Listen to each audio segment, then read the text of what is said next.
محافظ دستے کا کمانڈر خیمے میں آیا اور اطلاع دی کہ محافظ کچھ لڑکیوں اور آدمیوں کو ساتھ لائے ہیں۔ سلطان ایوبی باہر نکلے، ان کے 3 سالار بھی ساتھ تھے۔ باہر 5 آدمی کھڑے تھے جن کے لمبے چوغے، دستاریں اور ڈیل ڈول بتا رہی تھی کہ تاجر ہیں اور سفر میں ہیں۔ ان کے ساتھ 7 لڑکیاں تھیں، 7 جوان تھیں اور ایک سے بڑھ کر خوبصورت۔ ان محافظوں میں سے ایک نے، جو سلطان پر تیر چلانے والے کی تلاش میں گئے تھے، بتایا کہ انہوں نے تمام علاقہ چھان مارا، انہیں کوئی آدمی نظر نہیں آیا۔ دور پیچھے گئے تو یہ لوگ 3 اونٹوں کے ساتھ ڈیرا ڈالے ہوئے تھے۔ کیا ان کی تلاشی لی ہے؟ ایک سالار نے پوچھا۔ لی ہے، محافظ نے جواب دیا۔ یہ کہتے ہیں کہ یہ تاجر ہیں، ان کا سارا سامان کھلوا کر دیکھا ہے، جامع تلاشی بھی لیے، ان کے پاس ان خنجروں کے سوا کوئی ہتھیار نہیں۔ اس نے 5 خنجر سلطان ایوبی کے قدموں میں رکھ دیے۔ ہم مراکش کے تاجر ہیں، ایک تاجر نے کہا، سکندریہ تک جائیں گے۔ 2 روز گزرے، ہمارا قیام یہیں سے 10 کوس پیچھے تھا۔ پرسوں شام یہ لڑکیاں ہمارے پاس آئیں، ان کے کپڑے بھیگے ہوئے تھے۔ انہوں نے بتایا کہ یہ سسلی کی رہنے والی ہیں۔ انہیں عیسائی فوج کا ایک کماندار گھروں سے پکڑ کر ساتھ لایا اور ایک بحری جہاز میں جا سوار کیا۔ ان کے ماں باپ غریب ہیں، یہ کہتے ہیں کہ بے شمار جہاز اور کشتیاں چل پڑی۔ لڑکیوں والے جہاز میں چند اور کماندار قسم کے آدمی تھے اور ان کی فوج بھی تھی۔ وہ سب ان لڑکیوں کے ساتھ شراب پی کر عیش و عشرت کرتے رہے۔ اس ساحل کے قریب آئے تو جہازوں پر آگ کے گولے گرنے لگے۔ تمام لوگ جہاز سے سمندر میں کودنے لگے۔ ان لڑکیوں کو انہوں نے ایک کشتی میں بٹھا کر جہاز سے سمندر میں اتار دیا۔ یہ بتاتی ہیں کہ انہیں کشتیاں چلانی نہیں آتی تھیں۔ کشتی سمندر میں ڈولتی اور بھٹکتی رہی، پھر ایک روز خود ہی ساحل سے آ لگی۔ ہمارا قیام ساحل کے ساتھ تھا، یہ ہمارے پاس آ گئی۔ بہت ہی بری حالت میں تھی، ہم نے انہیں پناہ میں لے لیا۔ انہیں ہم دھدکار تو نہیں سکتے تھے، ہمیں کچھ سمجھ میں نہیں آ رہی تھی کہ ان کا کیا کریں۔ پیچھے پڑاؤ سے یہاں تک انہیں ساتھ لائے ہیں، یہ سوار آ گئے اور ہمارے سامان کی تلاشی لینے لگے۔ ہم نے ان سے تلاشی کی وجہ پوچھی تو انہوں نے بتایا کہ سلطان صلاح الدین امیر مصر کا حکم ہے۔ ہم نے ان کی منت سماجت کی کہ ہمیں اپنے سلطان کے حضور لے چلو، ہم عرض کریں گے کہ ان لڑکیوں کو اپنی پناہ میں لے لیں، ہم سفر میں ہیں، انہیں کہاں کہاں لیے پھریں گے۔ لڑکیوں سے پوچھا تو وہ سسلی کی زبان بول رہی تھیں، وہ ڈری ڈری سی لگتی تھیں۔ ان میں سے 2-3 اکٹھی ہی بولنے لگیں۔ صلاح الدین ایوبی نے تاجروں سے پوچھا کہ ان کی زبان کون سمجھتا ہے۔ ایک نے بتایا کہ صرف میں سمجھتا ہوں۔ یہ التجا کر رہی ہیں کہ سلطان انہیں پناہ میں لے لے۔ کہتی ہیں کہ ہم تاجروں کے قافلے کے ساتھ نہیں جائیں گی، کہیں ایسا نہ ہو کہ راستے میں ڈاکو ہمیں اٹھا کر لے جائیں۔ ادھر جنگ بھی ہو رہی ہے، ہر طرف عیسائیوں اور مسلمانوں کے سپاہی بھاگتے دوڑتے پھر رہے ہیں۔ ہمیں سپاہیوں سے بہت ڈر آتا ہے۔ ہمیں جب گھروں سے اٹھایا گیا تھا تو ہم سب کنواری تھیں۔ ان فوجیوں نے بحری جہاز میں ہمیں طوائفیں بنا رکھا ہے۔ ایک لڑکی نے کچھ کہا تو اس کی زبان جاننے والے تاجر نے سلطان ایوبی سے کہا، یہ کہتی ہے کہ ہمیں مسلمانوں کے بادشاہ تک پہنچا دو، ہو سکتا ہے اس کے دل میں رحم آ جائے۔ ایک اور لڑکی بول پڑی، اس کی آواز رندھائی ہوئی تھی۔ تاجر نے کہا، یہ کہتی ہے کہ ہمیں عیسائی سپاہیوں کے حوالے نہ کیا جائے، میں مسلمان ہو جاؤں گی بشرطے کہ کوئی اچھی حیثیت والا مسلمان میرے ساتھ شادی کر لے۔ 2-3 لڑکیاں پیچھے کھڑی منہ چھپانے کی کوشش کر رہی تھیں، ان کے چہروں پر گھبراہٹ تھی، بات کرتے شرماتی یا ڈرتی تھی۔ صلاح الدین ایوبی نے تاجر سے کہا، انہیں کہو کہ یہ عیسائیوں کے پاس نہیں جانا چاہتی، ہم انہیں اسلام قبول کرنے پر مجبور نہیں کر سکتے۔ یہ لڑکی جو کہہ رہی ہے کہ مسلمان ہو جائے گی بشرطے کہ کوئی مسلمان اس کے ساتھ شادی کر لے، اسے کہو کہ میں اس کی پیشکش قبول نہیں کر سکتا، کیونکہ یہ خوف اور مجبوری کے عالم میں اسلام قبول کرنا چاہتی ہے۔ انہیں بتاؤ کہ انہیں مجھ پر اعتماد ہے تو میں انہیں اسلام کی بیٹیوں کی طرح پناہ میں لیتا ہوں۔ اپنے دارالحکومت میں جا کر یہ انتظام کر دوں گا کہ انہیں عیسائی راہبوں یا کسی پادری کے پاس بھجوا دوں گا، پادری یروشلم میں ہوں گے۔ دوسری صورت یہ ہے کہ سب عیسائی قیدیوں کو آزاد کر دیا جائے گا تو میں کوشش کروں گا کہ ان کی شادیاں قابل اعتماد اور اچھی حیثیت کے قیدیوں کے ساتھ کر دوں۔ انہیں یہ بھی بتا دو کہ کسی مسلمان کو ان سے ملنے کی اجازت نہیں ہوگی اور نہ انہیں اجازت ہوگی کہ کسی مسلمان سے ملے، ان کی ضروریات اور عزت کا خیال رکھا جائے گا۔ تاجر نے لڑکیوں کو ان کی زبان میں سلطان ایوبی کی ساری باتیں بتائیں تو ان کے چہروں پر رونق آ گئی، وہ ان شرائط پر رضامند ہو گئیں۔ تاجر شکریہ ادا کر کے چلے گئے۔ صلاح الدین ایوبی نے لڑکیوں کے لیے الگ خیمے لگانے اور خیمے کے باہر ہر وقت ایک سنتری موجود رہنے کا حکم دیا۔ وہ خیمے کی جگہ بتانے ہی لگے تھے کہ 6 صلیبی قیدی سلطان ایوبی کے سامنے لائے گئے۔ وہ بہت ہی بری حالت میں تھے، ان کے کپڑے بھیگے ہوئے تھے، کپڑوں پر خون بھی تھا اور ریت بھی، ان کے چہرے لاشوں کی مانند تھے۔ ان کے متعلق بتایا گیا کہ 1.5-2 میل دور ساحل پر بے سدھ پڑے تھے، وہ ٹوٹی ہوئی کشتیوں پر تیر رہے تھے۔ ایک دن کشتی پانی بھر جانے سے ڈوب گئی، یہ سب تیر کر ساحل تک پہنچے۔ کشتی میں 22 آدمی سوار ہوئے تھے، صرف یہ 6 زندہ بچے، ان سے چلا نہیں جاتا تھا۔ یہ صلیبی لشکر کے سپاہی تھے، یہ سب دھڑام سے بیٹھ گئے۔ ان میں سے ایک چہرے مہرے سے لگتا تھا کہ معمولی سپاہی نہیں ہے. وہ کراہ رہا تھا. اس کے کپڑوں پر خون کا ایک دھبا بھی نہ تھا مگر زخمیوں سے زیادہ تکلیف میں معلوم ہوتا تھا.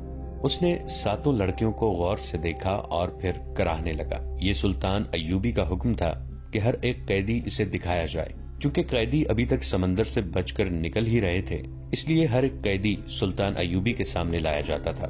سلطان نے ان قیدیوں کو بھی دیکھا. کسی سے کوئی بات نہ کی البتہ اس قیدی کو جو سب سے زیادہ کرا رہا تھا اور جس کے جسم پر کوئی زخم بھی نہ تھا. سلطان نے غور سے دیکھا اور آہستہ سے اپنے سالاروں سے کہا, علی بن سفیان ابھی تک نہیں آیا. ان تمام قیدیوں سے جو اب تک ہمارے پاس آ چکے ہیں بہت کچھ پوچھنا ہے, ان سے معلومات لینی ہے. انہوں نے اس قیدی کی طرف دیکھ کر کہا, یہ آدمی کماندار معلوم ہوتا ہے, اسے نظر میں رکھنا اور جب علی بن سفیان آئے تو اسے کہنا کہ اس سے تفصیلی پوچھ گچھ کرے. معلوم ہوتا ہے اسے اندر کی چوٹیں آئی ہیں, شاید پسلیاں ٹوٹی ہوئی ہیں. انہیں فوراً زخمی قیدیوں کے خیموں میں پہنچا دو, انہیں کھلاؤ پلاؤ اور ان کی مرہم پٹی کرو.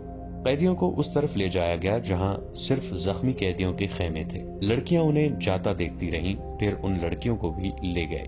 فوج کے خیموں سے تھوڑی دور لڑکیوں کے لیے خیمہ نصب کیا جا رہا تھا. وہاں سے کوئی 100 قدم اور زخمی قیدیوں کے خیمے تھے. وہاں بھی ایک خیمہ گاڑا جا رہا تھا اور 6 نئے زخمی قیدی زمین پر لیٹے ہوئے تھے. لڑکیاں ان کی طرف دیکھ رہی تھیں. دونوں خیمے کھڑے ہو گئے. لڑکیاں اپنے خیمے میں چلی گئیں اور زخمیوں کو ان کے اپنے خیمے میں لے گئے. ایک سنتری لڑکیوں کے خیمے کے باہر کھڑا ہو گیا. لڑکیوں کے لیے کھانا آ گیا جو انہوں نے کھا لیا. پھر ایک لڑکی خیمے سے نکل کر اس خیمے کی طرف دیکھنے لگی جس میں نئے 6 زخمی قیدیوں کو لے گئے تھے. اس کے چہرے پر اب گھبراہٹ اور خوف کا کوئی تاثر نہیں تھا. سنتری نے اسے دیکھا اور اس نے سنتری کو دیکھا. لڑکی نے مسکرا کر اشارہ کیا کہ وہ زخمیوں کے خیمے کی طرف جانا چاہتی ہے. سنتری نے سر ہلا کر اسے روک دیا. لڑکیوں کو خیمے سے دور جانے یا کسی سے ملنے کی اجازت نہیں تھی. لڑکیوں اور 6 زخمیوں کے خیمے کے درمیان بہت سے درخت تھے. بائیں طرف مٹی کا ایک ٹیلا تھا جس پر جھاڑیاں تھیں. سورج غروب ہو گیا. پھر رات تاریک ہونے لگی. کیمپ کے غل غپاڑے پر نیند غالب آنے لگی اور پھر زخمیوں کے کراہنے کی آوازیں رات کے سکوت میں کچھ زیادہ ہی صاف سنائی دینے لگی. دور پرے بحر روم کا شور دبی دبی مسلسل گونج کی طرح سنائی دے رہا تھا. صلاح الدین ایوبی کے اس جنگی کیمپ میں جاگنے والوں میں چند ایک سنتری تھے, یا وہ زخمی قیدی جنہیں زخم سونے نہیں دیتے تھے, یا صلاح الدین ایوبی کے خیمے کے اندر جہاں دن کا سامان تھا وہاں کسی کو نیند نہیں آئی تھی. سلطان ایوبی کے 3 سالار ان کے پاس بیٹھے تھے اور باہر محافظ دستہ بیدار تھا. سلطان ایوبی نے ایک بار پھر کہا, علی بن سفیان ابھی تک نہیں آیا. ان کے لہجے میں تشویش تھی. انہوں نے کہا, اس کا قاصد بھی نہیں آیا. اگر کوئی گڑبڑ ہوتی تو اطلاع آ چکی ہوتی. ایک سالار نے کہا, معلوم ہوتا ہے وہاں سب ٹھیک ہے, امید تو یہی رکھنی چاہیے. صلاح الدین ایوبی نے کہا, لیکن 50,000 کے لشکر نے بغاوت کر دی تو سنبھالنا مشکل ہو جائے گا. وہاں ہماری نفری 1,500 سوار اور 2,700 پیادہ ہے. ان کے مقابلے میں سوڈانی بہتر اور تجربہ کار عسکری ہیں اور تعداد میں بہت زیادہ. ناجی اور اس کے سازشی ٹولے کے خاتمے کے بعد بغاوت ممکن نظر نہیں آتی. ایک اور سالار نے کہا, قیادت کے بغیر سپاہی بغاوت نہیں کریں گے, پیش بندی ضروری ہے. صلاح الدین ایوبی نے کہا, لیکن علی آ جائے تو یہ پتا چلے کہ پیش بندی کس قسم کی جائے. صلیبیوں کو روکنے کے لیے تو سلطان ایوبی خود آئے تھے, لیکن دارالحکومت میں سوڈانی فوج کی بغاوت کا خطرہ تھا. علی بن سفیان کو سلطان ایوبی نے وہیں چھوڑ دیا تھا تاکہ وہ سوڈانی لشکر پر نظر رکھے اور بغاوت کو اپنے خصوصی فن سے دبانے کی کوشش کرے. اسے ابھی تک صلاح الدین ایوبی کے پاس آ کر وہاں کے احوال اور کوائف بتانے تھے, مگر وہ نہیں آیا تھا, جس سے سلطان ایوبی بے چین ہو رہے تھے. جب وہ اپنے سالاروں کے ساتھ قاہرہ کی صورتحال سے متعلق باتیں کر رہے تھے, ان کا تمام کیمپ گہری نیند سو چکا تھا, مگر وہ 7 لڑکیاں جاگ رہی تھیں جنہیں سلطان ایوبی نے پناہ میں لے لیا تھا. ایک بار سنتری نے خیمے کا پردہ اٹھا کر دیکھا, اندر دیا جل رہا تھا. پردہ ہٹتے ہی لڑکیاں خراٹے لینے لگی. سنتری نے دیکھا کہ وہ پوری ساتھ ہیں اور سو رہی ہیں تو اس نے پردہ گرا دیا اور خیمے کے ساتھ لگ کر بیٹھ گیا. خیمے کے پردے کے ساتھ جو لڑکی تھی اس نے نیچے سے پردہ ذرا اوپر اٹھایا. پردہ آہستہ سے چھوڑ کر اس نے ساتھ والی کے کان میں کہا, بیٹھ گیا ہے. ساتھ والی نے اگلی لڑکی کے کان میں کہا, بیٹھ گیا ہے. اور اسی طرح کانوں کانوں یہ اطلاع 7 لڑکیوں تک پہنچ گئی کہ سنتری بیٹھ گیا ہے. ایک لڑکی جو خیمے کے دوسرے دروازے کے ساتھ تھی آہستہ سے اٹھ بیٹھی اور بستر سے نکل گئی. بستر زمین پر بچھے تھے. اس نے اوپر لینے والے کمبل اس طرح بستر پر ڈال دیے جیسے نیچے لڑکی لیٹی ہوئی ہے. وہ پاؤں پر سرکتی خیمے کے دروازے تک گئی. پردہ ہٹایا اور باہر نکل گئی۔ باقی 6 لڑکیوں نے آہستہ آہستہ خراٹے لینے شروع کر دیے۔ سنتری کو معلوم تھا کہ یہ سمندر سے بچ کر نکلی ہوئی پناہ گزین لڑکیاں ہیں، کوئی خطرناک قیدی تو نہیں۔ وہ بیٹھ کر اونگتا رہا۔ لڑکی دبے پاؤں ایسے رخ پر ٹیلے کی طرف چلی گئی جس رخ سے اس کے اور سنتری کے درمیان خیمہ حائل رہا۔ ٹیلے کے پاس پہنچ کر اس نے خیمے کا رخ کر لیا جس میں 6 نئے قیدی رکھے گئے تھے۔ رات تاریک تھی، وہاں کچھ درخت تھے۔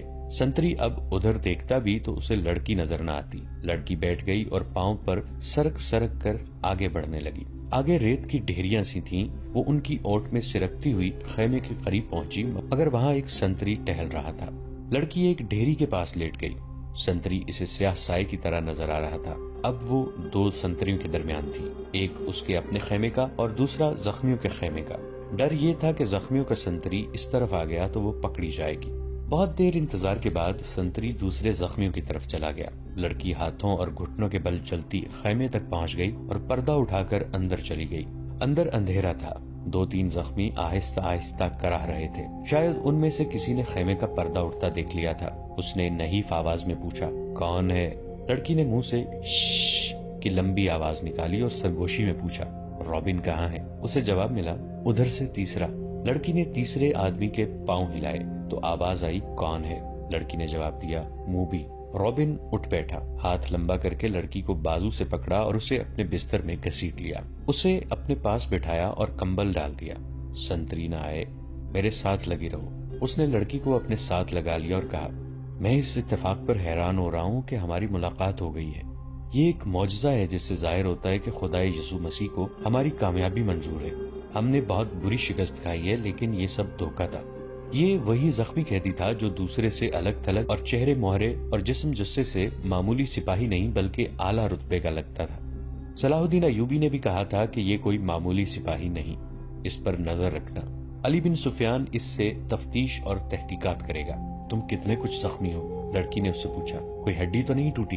میں بالکل ٹھیک ہوں، رابن نے جواب دیا، خراش تک نہیں آئی۔ انہیں بتایا کہ اندر کی چوٹیں اور سینے کے اندر شدید درد ہے، لیکن میں بالکل تندرست ہوں۔ پھر یہاں کیوں آ گئے ہو؟ لڑکی نے پوچھا۔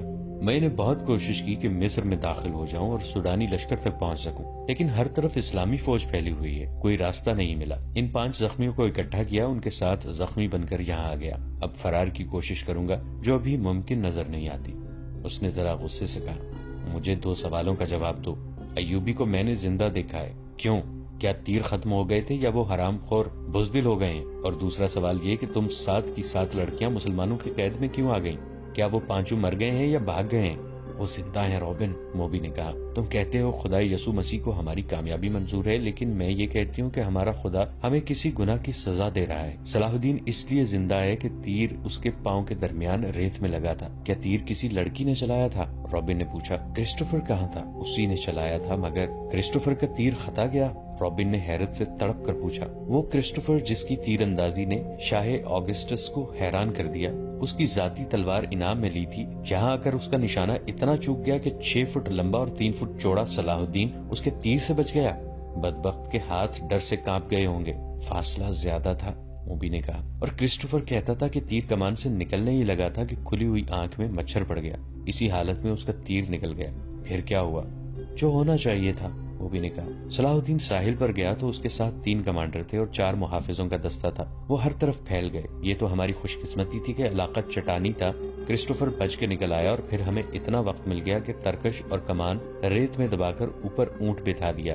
سپاہی آ گئے تو کرسٹوفر نے انہیں بتایا کہ وہ 5 مراکش کے تاجر ہیں اور یہ لڑکیاں سمندر سے نکل کر ہماری پناہ میں آئی ہیں۔ مسلمان سپاہیوں نے ہمارے سامان کی تلاشی لی، انہیں تجارتی سامان کے سوا کچھ نہیں ملا۔ وہ ہم سب کو سلطان ایوبی کے سامنے لے گئے۔ ہم نے یہ ظاہر کیا کہ ہم سسلی کی زبان کے سوا اور کوئی زبان نہیں جانتی۔ کرسٹوفر نے ایوبی سے کہا کہ وہ ہماری زبان جانتا ہے۔ ہم 7 لڑکیوں نے چہروں پر گھبراہٹ اور خوف پیدا کر لیا۔ موبی نے رابن کو وہ ساری باتیں بتائیں جو سلطان ایوبی کے ساتھ ہوئی تھی۔ یہ 7 لڑکیاں اور 5 آدمی جو مراکشی تاجروں کے بھیس میں تھے، حملے سے 2 روز پہلے ساحل پر اتارے گئے تھے۔ 5 آدمی صلیبیوں کے تجربہ کار جاسوس اور کمانڈو تھے اور لڑکیاں بھی جاسوس تھیں۔ جاسوسی کے علاوہ ان کے ذمے یہ کام بھی تھا کہ مسلمان سالاروں کو اپنے جال میں پھانسے۔ وہ خوبصورت تو تھی ہی، انہیں جاسوسی اور ذہنوں کی تخریب کاری کی خاص ٹریننگ دی گئی تھی۔ اس ٹریننگ میں اداکاری خاص طور پر شامل تھی۔ 5 مردوں کا یہ مشن تھا کہ صلاح الدین ایوبی کو ختم کرنا اور ناجی کے ساتھ رابطہ رکھنا۔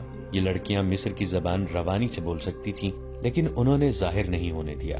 رابن اس شعبے کا سربراہ، اسے ناجی تک پہنچنا تھا، مگر صلاح الدین ایوبی اور علی بن سفیان کی چال نے یہاں کے حالات کا رخ ہی الٹا کر دیا۔ کیا تم صلاح الدین کو جال میں نہیں پھانس سکتی؟